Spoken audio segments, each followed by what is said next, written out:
কৰ্মচাৰী আৰু পেঞ্চনাৰৰ লগত জড়িত দুটা গুৰুত্বপূৰ্ণ খবৰ ভিডিঅ'টোৰ যোগেদি জনাব বিচাৰিছোঁ। প্ৰথম খবৰটো বহুতেই কমেণ্ট ছেকশ্যনত আপোনালোকে উল্লেখ কৰে যে কেতিয়াকৈ DA আৰু DR এৰিয়াসমূহ লাভ কৰিব।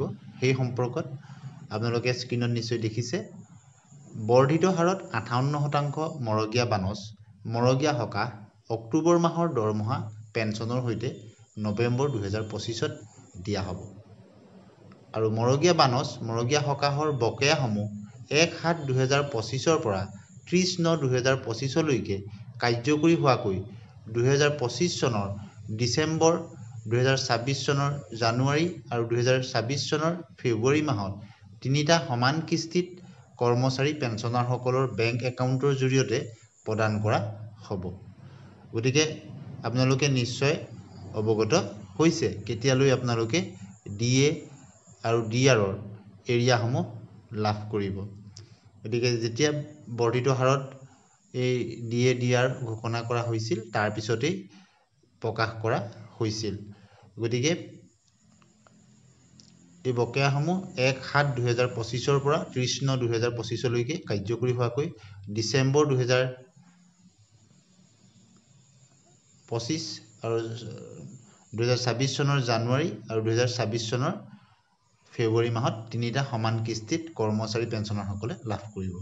এতিয়া আহিছোঁ দ্বিতীয়টো খবৰ, যিটো আহিছে government of Assam office of the directorate of accounts and treasuries আছামৰ ফালৰ পৰা আহিছে।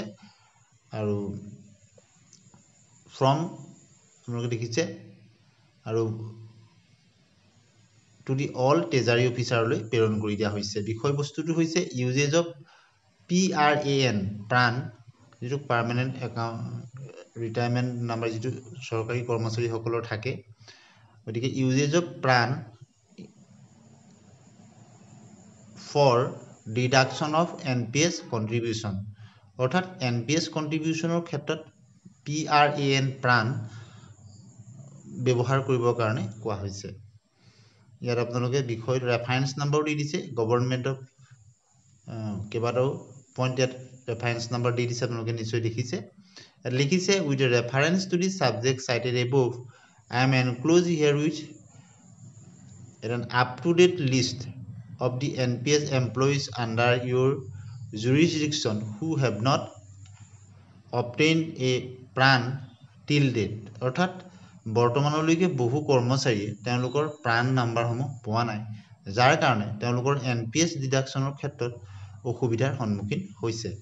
আৰু এই কৰ্মচাৰী যিখন তালিকা দিয়া হৈছে তেওঁলোকক যাতে কোনো ডিলে নকৰাকৈ অতি শীঘ্ৰেই PRAN নাম্বাৰ বা প্ৰাণ নাম্বাৰ তেওঁলোকক প্ৰদান কৰা হয়, তাৰ কাৰণে এক আৰ্জেণ্ট অৰ্ডাৰ প্ৰেৰণ কৰা হৈছে, যাতে কৰ্মচাৰীসকলৰ NPSৰ যি কণ্ট্ৰিবিউটৰী ফাণ্ডৰ ডিডাকশ্যনৰ ক্ষেত্ৰত প্ৰাণ যিহেতু বাধ্যতামূলক কৰা হৈছে, যাতে অতি শীঘ্ৰেই তাৰ ব্যৱহাৰ কৰিব পাৰে।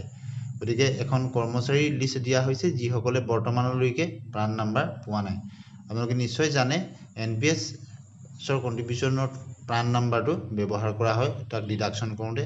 আৰু যিসকল কৰ্মচাৰী তেওঁলোক চৰকাৰী কৰ্মচাৰী কিন্তু তেওঁলোকৰ প্ৰাণ নাম্বাৰ এতিয়ালৈকে ইছ্যু হোৱা নাই বিভিন্ন কাৰণত, তেওঁলোকক যাতে অতি শীঘ্ৰেই প্ৰাণ নাম্বাৰ প্ৰদান কৰা হয় আৰু তেওঁলোকৰ NPS কণ্ট্ৰিবিউশ্যন ডিডাকশ্যনৰ ক্ষেত্ৰত যাতে ভৱিষ্যতলৈ কোনো অসুবিধা নহয় তাৰ কাৰণে এই নিৰ্দেশনাটো কোৱা হৈছে। গতিকে আজিৰ এই ভিডিঅ'ত দুটা গুৰুত্বপূৰ্ণ বিষয় লৈ আপোনালোকলৈ আগবঢ়াই দিলোঁ। এনেধৰণৰ খবৰৰ কাৰণে চেনেলটি ছাবস্ক্ৰাইব কৰিব, ভিডিঅ'টো লাইক